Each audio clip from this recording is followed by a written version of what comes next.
অন্তর্বর্তীকালীন সরকার গণঅভ্যুত্থানের মধ্য দিয়ে কিছু দায়িত্বপ্রাপ্ত হয়েছেন।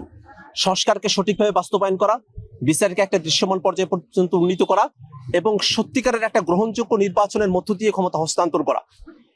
কিন্তু উপদেষ্টা পরিষদের দীর্ঘ সময়ের কার্যকলাপ দেখে মনে হয় যে তারা শুধুমাত্র ক্ষমতা হস্তান্তর করতে যেতে পারলেই তারা বেঁচে যান।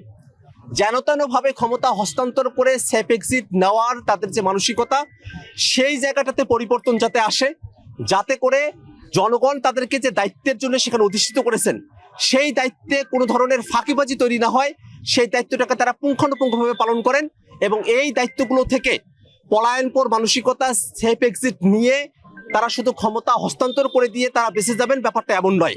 আমরা মনে করি শুধু ক্ষমতা যেন তেনভাবে ক্ষমতা হস্তান্তর করার মধ্য দিয়েই উপদেষ্টারা যারা এই সরকার গঠন করেছেন তাদের দায় মুক্তি সম্ভব নয়। অবশ্যই বাংলাদেশের জনগণের পক্ষে গণঅভ্যুত্থানের মধ্য দিয়ে তারা যে ম্যান্ডেট প্রাপ্ত হয়েছেন সেই সবকিছুকে পুঙ্খানুপুঙ্খভাবে বাস্তবায়ন করার মধ্য দিয়েই তারা তাদের সেফ এক্সিট পেতে পারেন।